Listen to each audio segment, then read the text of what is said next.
안녕하십니까? 뜨거운 스포츠의 세계, 그 중심부로 여러분을 안내할 김준석입니다. 시청자 여러분, 오늘은 눈부신 승리의 함성이나 감격의 순간에 대한 소식이 아닙니다. 오히려 듣고도 믿기 힘든 하나의 거대한 비극, 절망적인 실패에 대한 이야기를 하려고 합니다. 중국의 월드컵을 향한 꿈, 그 꿈이 또다시 아주 처참하게 산산조각 났습니다. 한 번도 두 번도 아닙니다. 이번이 무려 6번 연속 월드컵 예선 탈락입니다. 여러분, 이게 얼마나 충격적인 일인지 아십니까? 이번 2026년 월드컵은 본선 진출국이 무려 48개국으로 확대되었습니다.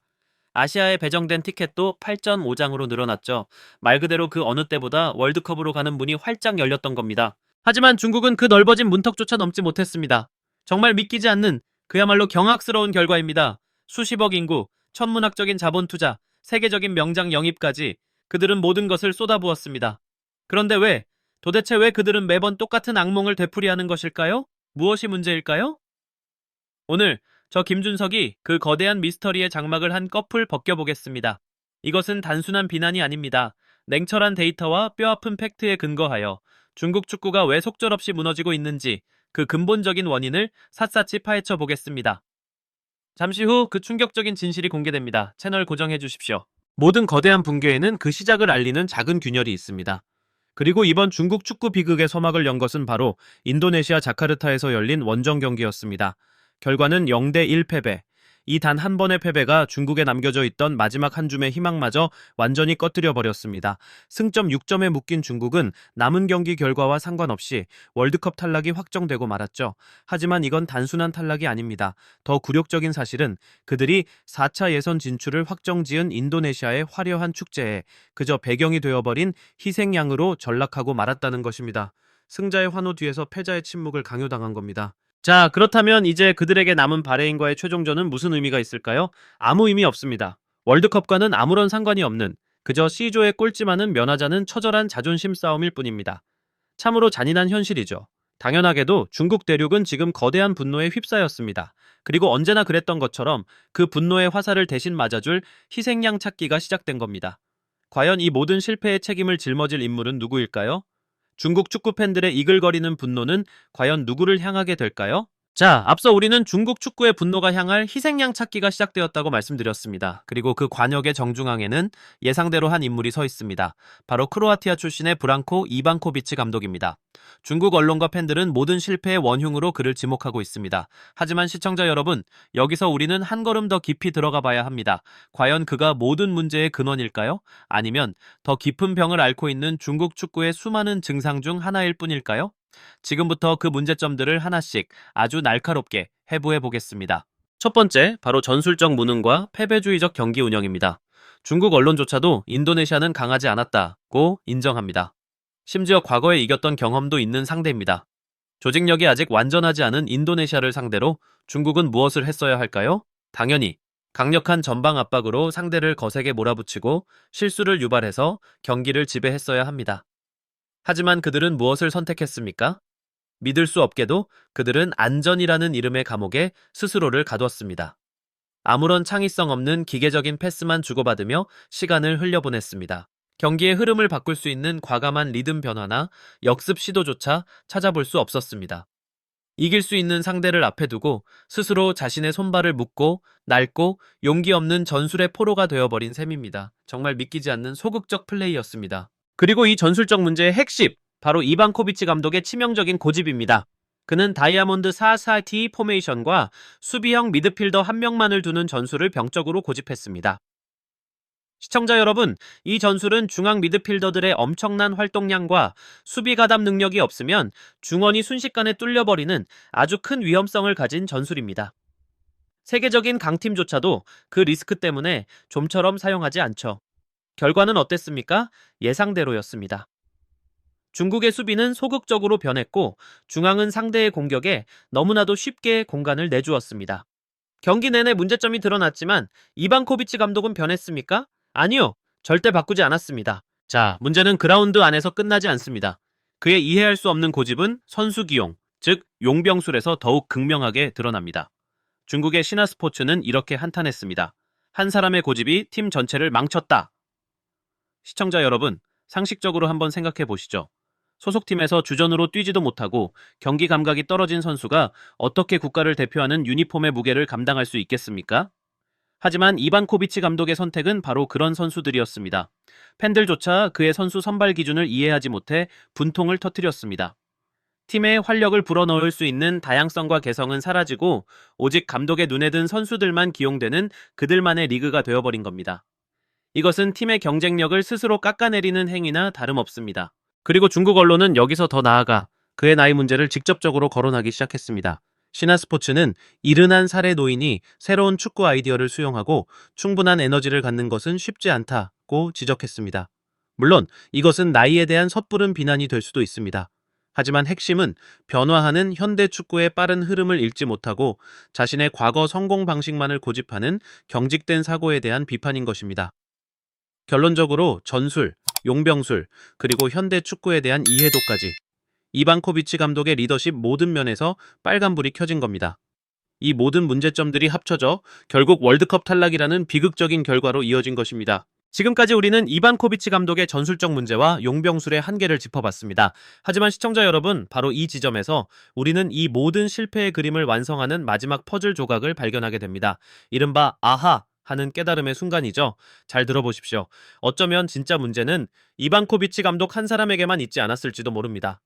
더 근본적이고 고질적인 문제는 변화를 두려워하고 중요한 순간에 결단을 내리지 못하는 중국 축구계 전체의 우유부단함에 있었습니다.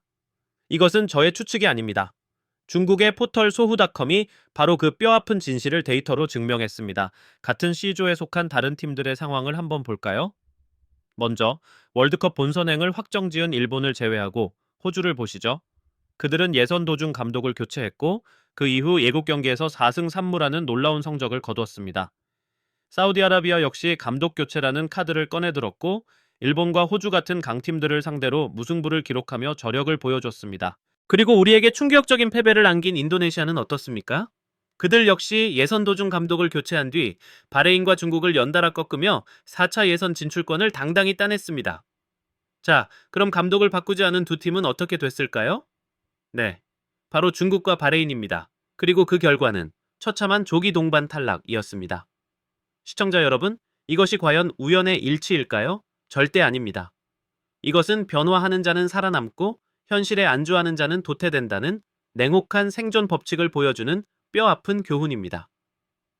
더욱 안타까운 것은 중국 축구가 이와 똑같은 실수를 과거에도 반복했다는 사실입니다. 2018년 러시아 월드컵 예선 당시 마르첼로 리피 감독이 부임한 후 6경기에서 승점 11점을 따내며 기적의 문턱까지 갔던 경험이 있습니다. 그때도 조금만 더 빨리 결단했더라면 하는 아쉬움을 남겼는데 그들은 그 과거의 교훈을 완전히 잊고 똑같은 실수를 또다시 저지르고 만 것입니다. 이것은 한 감독의 무능을 넘어 시스템 전체에 만연한 결단력의 부재, 바로 시스템적 실패를 명백히 보여주는 증거 아니고 무엇이겠습니까? 그렇다면 이 모든 시스템적인 실패와 뼈아픈 탈락이 불러온 후폭풍은 과연 무엇일까요? 예상했던 대로 중국 대륙의 온라인 공간은 그야말로 분노와 절망의 도가니가 되었습니다. 중국의 인기 검색어 순위는 이반코비치 경질, 이반코비치 감독 해임, 이반코비치 아웃 같은 단어들로 순식간에 도배되었습니다.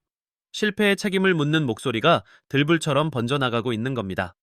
하지만 시청자 여러분, 더 가슴 아픈 것은 그 분노 속에 담긴 깊은 절망감입니다.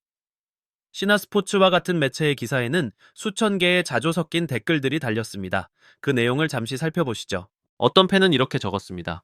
아마 내가 죽을 때까지 중국이 월드컵에 나가는 건 못 볼 것 같다.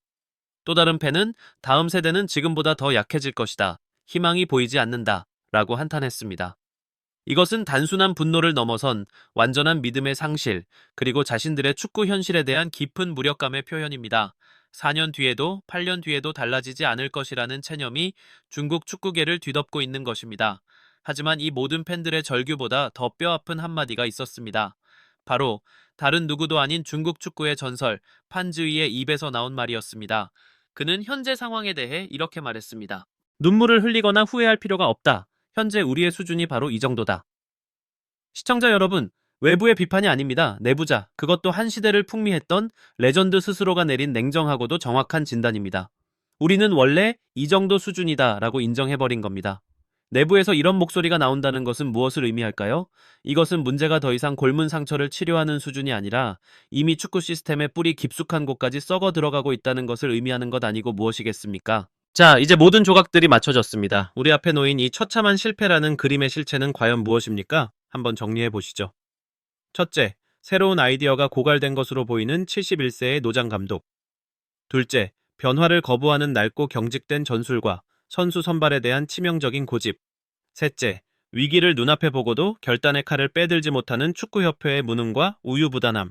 그리고 마지막으로 이것이 우리의 현실이라고 자조하며 모든 기대를 내려놓게 만드는 레전드의 뼈아픈 고백까지. 시청자 여러분, 이제 모든 것이 명확해졌습니다. 중국 축구의 6회 연속 월드컵 예선 탈락은 결코 사고나 불운이 아닙니다. 이것은 우리가 지금까지 분석한 모든 문제점들이 쌓이고 쌓여 만들어진 너무나도 당연한 필연적인 결과입니다. 전술적 사고의 부재, 인재 관리 시스템의 실패, 그리고 최고위층의 잘못된 의사결정 능력까지. 이 모든 총체적 난국이 빚어낸 예견된 비극인 것입니다. 월드컵의 꿈은 거대한 투자나 공허한 야망만으로는 절대 이룰 수 없습니다. 그것은 자신의 실력을 정확히 아는 냉철한 자기인식, 과감하게 낡은 것을 버릴 줄 아는 결단력, 그리고 바닥부터 단단하게 쌓아 올리는 전문성, 바로 프로페셔널리즘을 요구하는 무대입니다. 중국 축구에는 바로 그것이 빠져 있었습니다. 이제 중국에게 남은 바레인과의 최종전은 이번 월드컵 도전기에 그저 씁쓸한 마침표를 찍는 일만 남았습니다.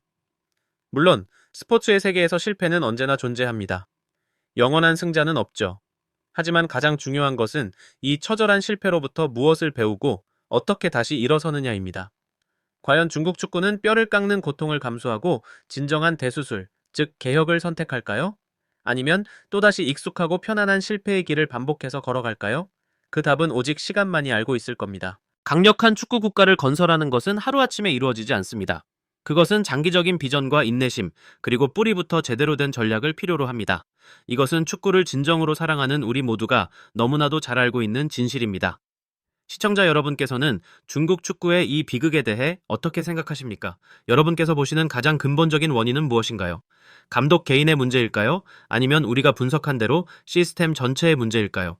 여러분의 날카로운 의견을 아래 댓글로 자유롭게 남겨주십시오.